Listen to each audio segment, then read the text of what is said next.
गुरुर्ब्रह्मा गुरुर्विष्णु गुरुर्देवो महेश्वर गुरु ही साक्षात् परब्रह्म तस्मै श्री गुरुवे नमः।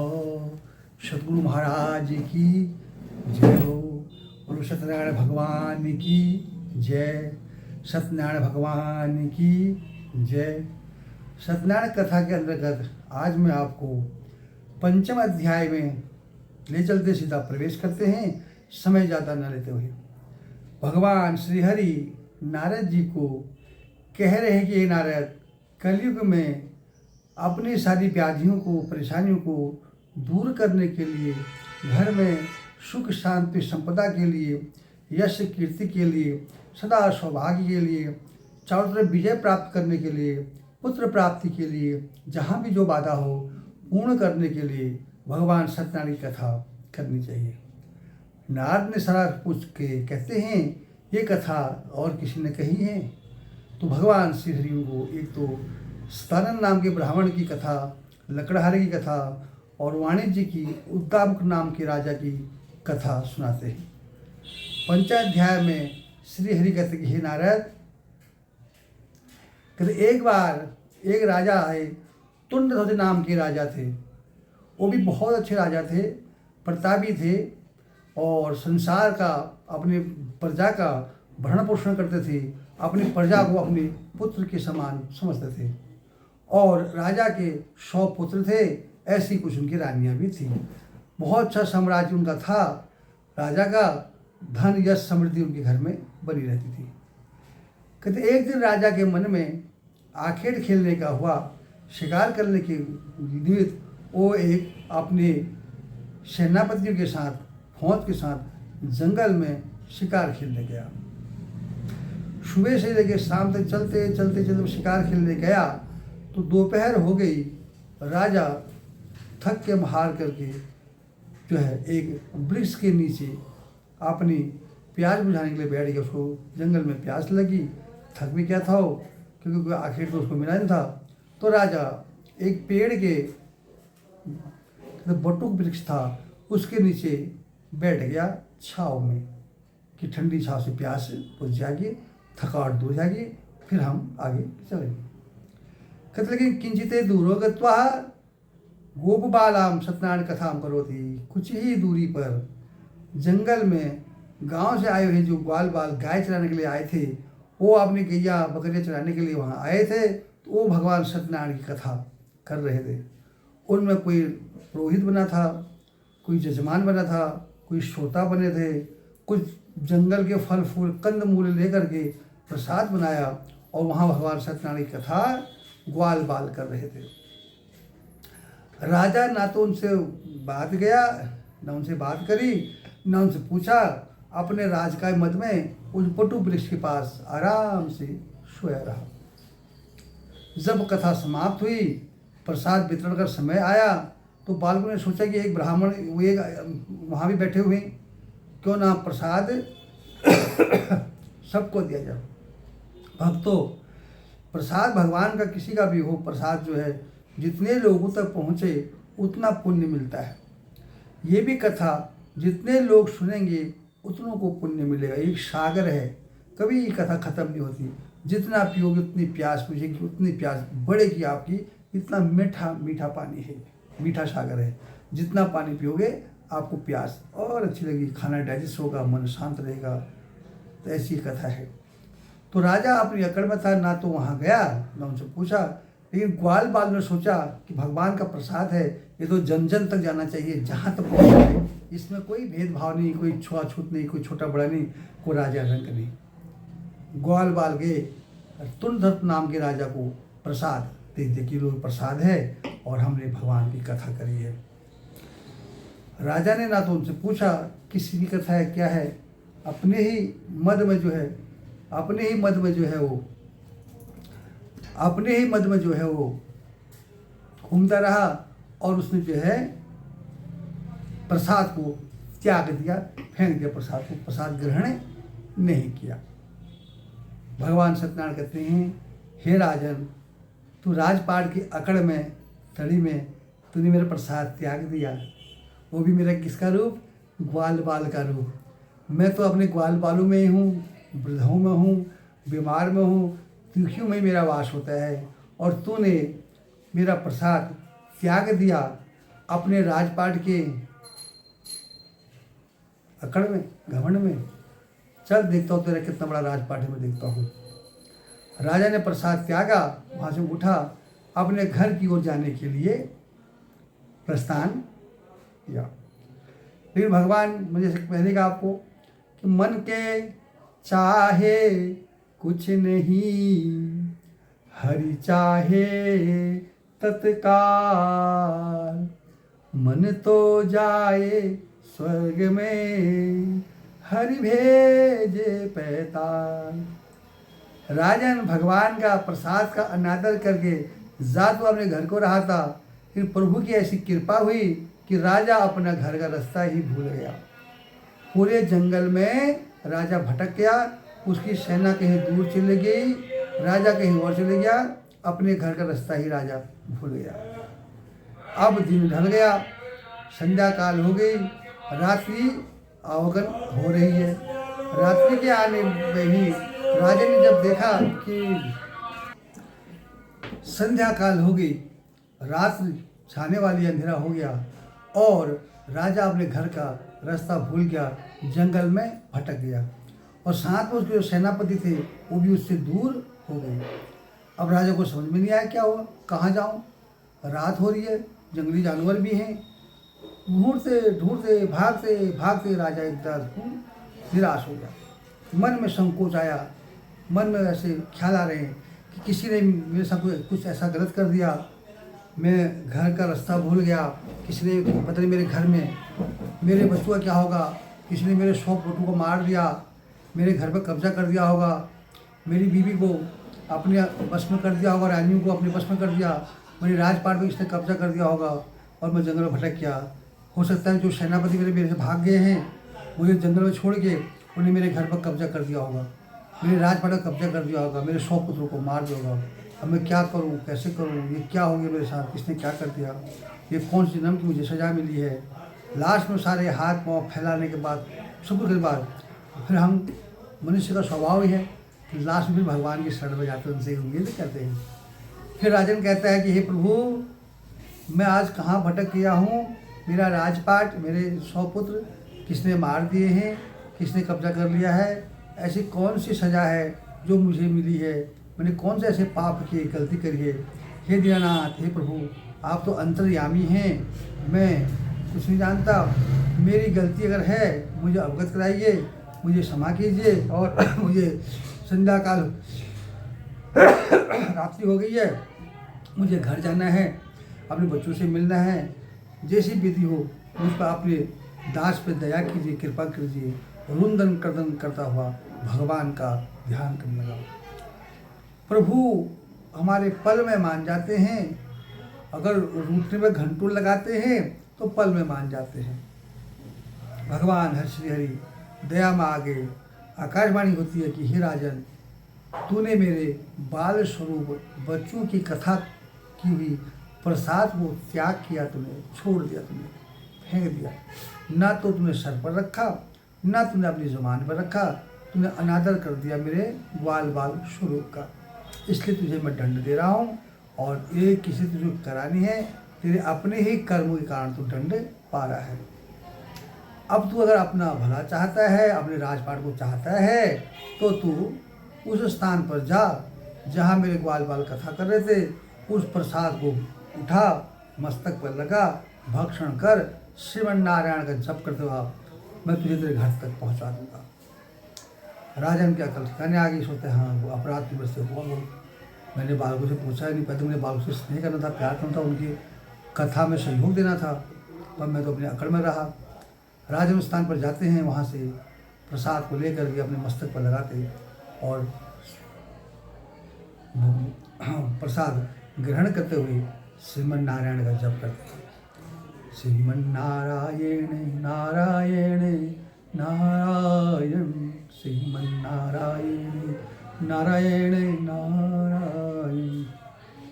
श्रीमन्नारायण नारायण नारायण, श्रीमन्नारायण नारायण नारायण, गोपी नारायण नारायण नारायण, श्रीमन्नारायण नारायण नारायण। भगवान का भजन करते हुए राजन आगे बढ़ता है तो सीधा अपने घर पे पहुंच जाता है। देखता है मेरे 100 पुत्र सही सलामत है, पत्नी भी सही है, राजपाट भी सही है, और सेनागढ़ रास्ता भूल गए थे, वो अपने घर में सकुशल है। तो श्रीहरि कहते हैं मेरी कृपा से मैंने तेरे बुद्धि को भ्रष्ट कर दिया था कि तेरे कुछ क्या नहीं, क्योंकि मेरे प्रसाद का भक्षण नहीं किया, मेरे ग्वाल बाल स्वरूप का अनादर किया। मेरा वास तो बच्चों में, वृद्धों में, बीमारों में, दुखियों में, दीनहीनों में वास करता है। हे राजन, जा तो अपना अखंड राज कर। ऐसा कर तो भगवान श्री हरि नारायण नारद जी से कहते, नारद ये कथा है, जिसने करी है उसने वैसे ही फल पाया है। आने वाले भविष्य में भी इस कथा को करने से निर्धन को धन मिल जाएगा, वैभवहीन को वैभव मिल जाएगा, संततिहीन को संतान मिल जाएगी, और घर में हमेशा अखंड सौभाग्य रहेगा। घर में बच्चे, बूढ़े, जवान सब फले फूलेंगे, किसी को कोई दिक्कत समस्या नहीं आएगी। जो इस कथा को अपने घर में हर महीने या 6 महीने या साल भर में एक बार भी कथा को करेगा तो उसके घर में संपूर्ण हो जाएगा। भक्तों, अब आप कहोगे कि हाँ और भगवान भी तो हैं, शंकर भगवान भी हैं, दुर्गा माता भी है, सत्यनारायण भगवान ही क्यों? एक प्रश्न आपके दिमाग में उठ सकता है। ऐसा श्रीहरि नहीं करे, ऐसा मैं आपसे कह रहा हूँ। सूर्य कहते हैं, हे शकुन ऋषियों, माँ भगवती माना कि सब कुछ करने वाली है, देने वाली है, माँ से बड़ा संसार में कोई नहीं है। पर माँ का पलक का आना, पलक का जाना, माँ ऊंचे पहाड़ों में वास करती है। जब कोई विपदा आएगी तब आई, पलक में चले जाना। तो ज़्यादा देर माँ भी हमारा साथ नहीं रहे। सबके बाबा भोलेनाथ हैं। कहते हैं सूर्य जी हे ऋषियों, मनुष्य की पूजा उसके गुण विशेष से होती है। माने कि शंकर भगवान सबके परम पिता है, उनसे बड़ा कोई है ही नहीं, पर उनकी संगत खराब है, उनके साथ कई भूत प्रेत कई चीज़ों के साथ है। तो हम घर में शंकर जी की पूजा कम करते हैं कि उनके साथ उनके गण सारे गल जिन्न जिन्नात भूत प्रेत हैं। भगवान नारायण ही ऐसे हैं जो हमेशा सबके साथ रहते हैं। कहते कलयुग के बाद भी जब कलयुग का अंत होगा, भगवान स्वयं आएंगे, अपने भक्तों को बचाएंगे और शत्रु को डुबो करके, राक्षस डुबो करके इस पृथ्वी को पाप और भार से मुक्त करेंगे। सृष्टि के बाद ही नारायण आएंगे। नारायण लक्ष्मी हर टाइम हमारे साथ रहते हैं, हमारे घर में रहते हैं, अपने भक्तों के पीछे पीछे रहते हैं। और इसलिए सत्यनारायण कथा कहते हैं कलयुग के अंत में कल्कि नाम से भगवान संबल जिले में प्रकट होंगे, जिनका नीला घोड़ा होगा, नीला वाहन होगा, और उनका पिता का नाम विष्णुदत्त होगा। उनके घर में अवतार लेंगे कल्कि नाम से। वही भगवान विष्णु अपने भक्तों का उद्धार करेंगे और शत्रु का संहार करके इस धरा को डुबो के एक नई वसुंधरा का की स्थापना करेंगे। अपने भक्तों को उसमें वसुंधरा में स्थापित करके फिर दोबारा वैकुंठ लोक चले जाएंगे। इसलिए भगवान सत्यनारायण की कथा कहते, जो कथा नहीं भी कर सकता है, अगर वो रोज भगवान सत्यनारायण की आरती ही करेगा, जो नर आरती ही करेगा, उसकी भी मनोकामना पूर्ण हो जाएगी। जिस संकल्प लोग का आरती करेगा पूर्ण हो जाएंगे। और जो इस कथा को करेगा उसे फल प्राप्त होगा। जो कथा सुनेगा उसे फल मिलेगा। जो कथा वक्ता होगा, आचार्य होगा, उसको भी पूर्ण फल मिलेगा। ऐसी भगवान सत्यनारायण की कथा है। सूर्य कहते, हे शौकनाथ ऋषियों, ये कथा मैंने आपसे जो कही वो श्री हरि ने जो है नारद जी को बताई थी, वो कुछ मैंने सुना था, वो अंश मैंने आपको सुनाए हैं। ये भगवान सत्यनारायण की कथा है। और जो भी इंद्र इसको करेगा सुख समृद्धि से परिपूर्ण होगा। इति श्री रेवाखंडे स्कंद पुराणे रेवाखंडे यश कीर्ति धर्नो समृद्धम पूर्णमिदं पूर्णादि पंचम अध्याय संपूर्णम। बोलो सत्यनारायण भगवान की जय। बोलो सत्यनारायण भगवान की जय।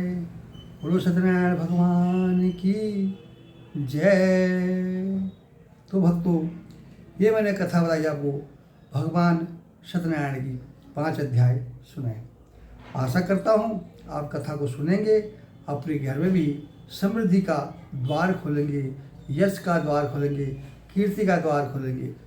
जिस निमित्त भी आप कथा को सुनेंगे या कराएंगे, श्री हरि आपकी मनोकामना पूर्ण करेंगे।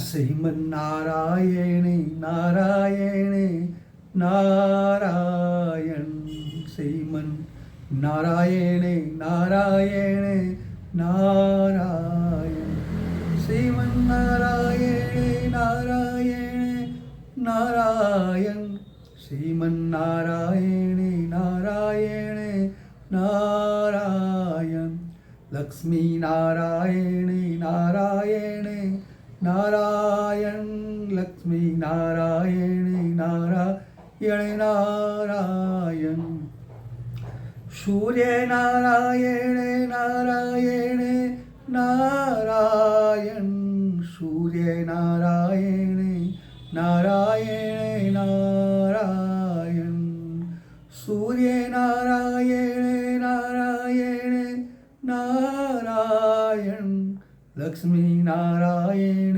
नारायण नारायण, बद्री नारायण नारायण नारायण, बद्री नारायण नारायण नारायण, गोपी नारायण नारायण नारायण, गोपी नारायण नारायण नारायण, सत्यनारायण नारायण नारायण, सत्यनारायण नारायण नारायण, सत्य नारायण नारायण नारायण, श्रीमन्नारायण नारायण नारायण, श्रीमन्नारायण नारायण